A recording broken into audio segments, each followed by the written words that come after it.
Buenas a todos en este nuevo podcast, en esta nueva entrega de Historia con Pedro. Hoy nos vamos a ir a la Alemania de los años 30.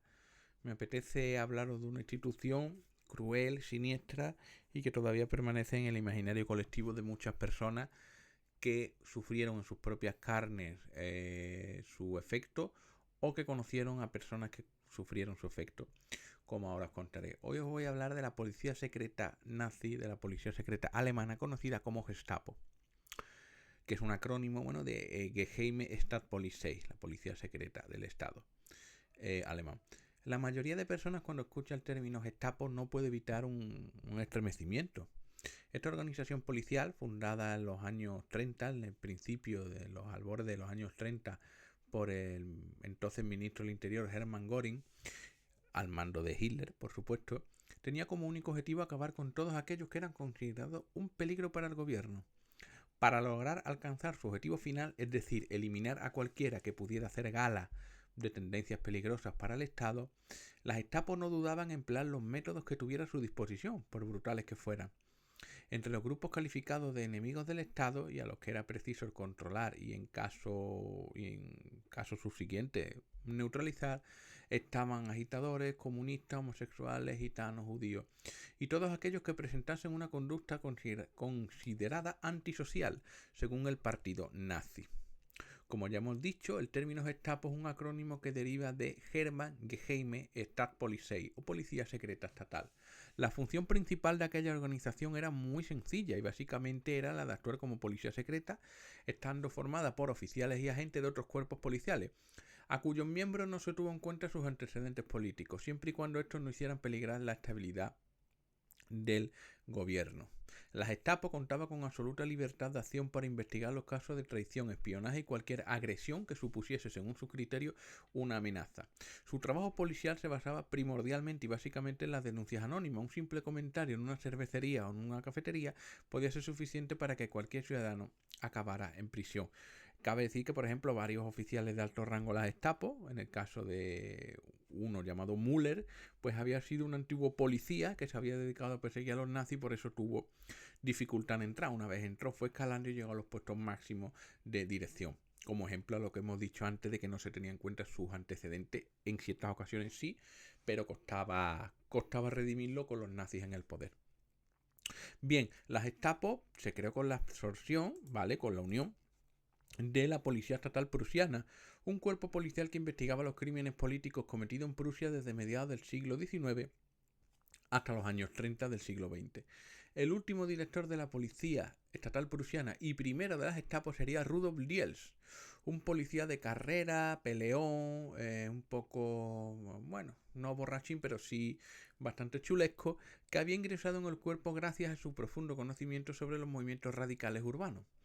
Pero esta limpieza de enemigos del Estado, acometida por Diels, no llegó a los extremos que alcanzaría posteriormente, ya que durante sus inicios la Gestapo no estaba formada exclusivamente por nacionalsocialistas, sino que más bien estaba constituida por un grupo de policías que veían la fusión de ambos organismos una oportunidad para prosperar, medrar y ascender en sus carreras. Más tarde, las incorporaciones a las Gestapo sí que fueron en su mayoría de reclutas procedentes de ámbitos nacionalsocialistas, con lo que este cuerpo policial pues, llegaría a alcanzar unas cotas de radicalismo extremas, como ya veremos. En el año 1934, Hermann Göring sustituyó a Diels como comandante de las Gestapo en Prusia y recomendó extender el papel de este cuerpo policial a toda Alemania. De hecho, en su afán por controlar las Gestapo en todo el país, Göring chocó con los intereses del comandante de las SS alemanas, Heinrich Himmler, que era jefe de la policía de Múnich y que también tenía el objetivo de tomar el control absoluto del sistema policial alemán. En esta lucha de poder, Himmler consiguió hacerse con el control de la Weipopo, aunque suene un poco a vacaciones en Hawái, era la policía política de Baviera. Al final, ambos hombres aparcaron sus diferencias y Göring transfirió toda la autoridad de las Gestapo a las SS. Pero poco después, el frío y calculador Reinhard Heydrich, el jefe de la SD, el Servicio de Seguridad de las SS, acabaría haciéndose con el control absoluto del cuerpo y fue nombrado comandante de las Gestapo, cuya sede central se encontraba en Berlín, en la calle Príncipe Alberto, número 8, un edificio que anteriormente había sido un teatro. Muy pronto los berlineses conocerían aquel tétrico lugar como la Casa de los Horrores, puesto que era ampliamente sabido y conocido por todos que allí se torturaba y maltrataba a los detenidos mientras se hallaban esposados a la pared. En el año 1934, las fuerzas conjuntas, tanto de las SS como de las Gestapo, llevaron a cabo una serie de arrestos en masa y se aprovechó para eliminar a todos aquellos que resultaban molestos para los intereses nazis. Una de sus acciones más sonadas es la que se produjo durante la que ha pasado la historia como Noche de los Cuchillos Largos, la matanza de la cúpula de los miembros de las SA, el cuerpo antecesor a las SS, también conocido como Camisas Pardas. Lo que sí se sabe es que una de las víctimas más importantes sería Ernest Röhm, su comandante, que fue ejecutado sin juicio alguno, al igual que la mayoría de los líderes de esta organización, de la que Hitler había empezado a desconfiar por sus proclamas anticapitalistas, porque se habían quedado anquilosados en la fase inicial del nazismo y también por su destacada homosexualidad. Fueron atrapados en un hotel, la cúpula, fueron descubiertos y por consiguiente ejecutados, y de paso nos quitamos 2 pájaros de un tiro. De este modo, el líder nazi, Hitler, pues se deshizo de aquellos que consideraba unos peligrosos enemigos. La expansión de las Gestapo pues, fue importante y contaba con un archivo policial muy completo que reunía los datos de millones de alemanes. Entre la información que contenían estos archivos nos faltaban numerosos datos sobre los hombres más importantes de Alemania. Dada su creciente importancia, la Gestapo fue incorporada a la oficina principal de las SS para la seguridad del Reich.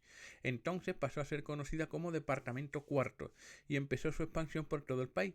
De hecho, la apertura de oficinas de la Gestapo en las principales ciudades de Alemania y posteriormente de la Europa ocupada fue importantísima. Una de ellas estuvo ubicada en un edificio situado en la ciudad de Colonia, conocido como el The House, que a pesar de los bombardeos de la Segunda Guerra Mundial permaneció casi intacto y hoy se puede visitar, siendo hoy pues un centro de documentación sobre el nazismo, museo, etc. Los visitantes además pueden ver la antigua prisión, que es un espacio de recuerdo de todos aquellos que estuvieron presos entre sus muros.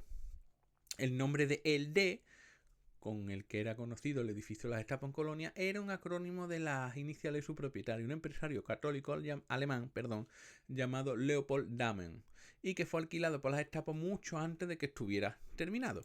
En los pisos superiores se situaban las oficinas, mientras que en el sótano se ubicaron calabozos donde eran trasladados los detenidos mientras esperaban a ser interrogados. Este es el modelo de casi todos los cuarteles y casas de la Gestapo. Estos cuarteles y casas también contaban con una sala de interrogatorio y un búnker, al que solo tenían acceso los oficiales y los empleados.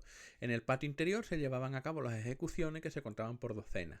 Y en las ciudades, la Gestapo también poseía oficinas en los campos de... Bueno, aparte de las ciudades, mejor dicho, la Gestapo también poseía oficinas en los campos de concentración, cuya dirección se asignó a miembros de menor rango y a las unidades de exterminio. Sus funcionarios cooperaron codo con las SS, con las autoridades de ocupación militar y con los administradores civiles nazis para ayudar en la cultura del exterminio, ¿vale? La desaparición forzosa de millones de personas.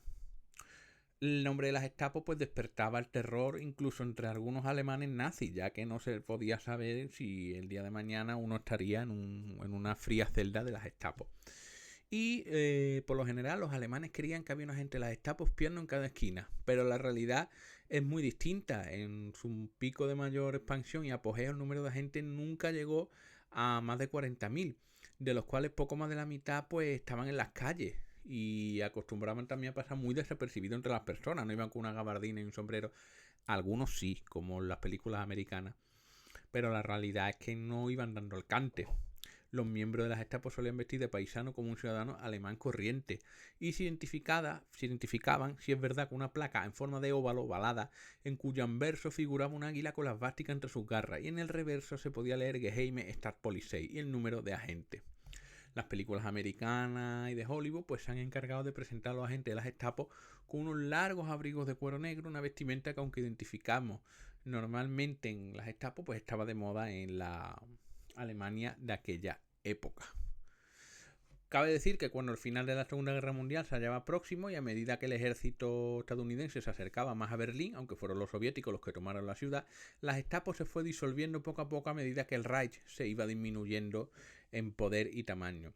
El edificio principal de la Gestapo sería bombardeado el 3 de febrero de 1945 y a primeros de abril sus funcionarios empezaron a derruirlo, a quemar archivos y toda la documentación que podía resultar comprometedora.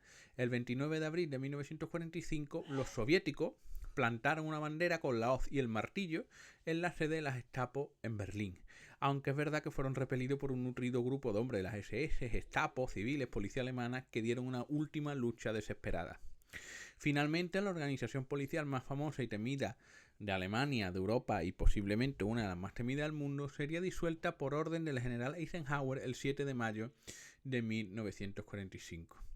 Durante los juicios de Nuremberg, la Gestapo fue considerada una organización criminal y quedaría vetada y prohibida en toda Alemania para siempre, quedando atrás el mal rato, no, quedando atrás las pesadillas, las persecuciones, pero es verdad que mucha gente de la Gestapo formaron a pasar parte del nuevo estamento policial, del nuevo engranaje policial y también militar, puesto que no se puede destruir por completo, en ese sentido, a todo el mundo. Y cogieron, digamos, los que estaban menos pringados, los menos afectados, pero lo que es el cuerpo principal de la Gestapo quedó prohibido, vetado para siempre. Pero como pasó en la OTAN y como pasó en otras estructuras, pues muchos militares nacionalsocialistas y policía formaron parte del nuevo esquema de la Alemania federal, que no democrática, que estaba en el lado soviético. Bien, pues con esto hemos acabado, espero que os haya gustado. Lean, viajen, culturícense y sobre todo vivan la vida, que es lo más bonito que tenemos entre nuestras manos. Nos escuchamos en la próxima entrega de Historia con Pedro.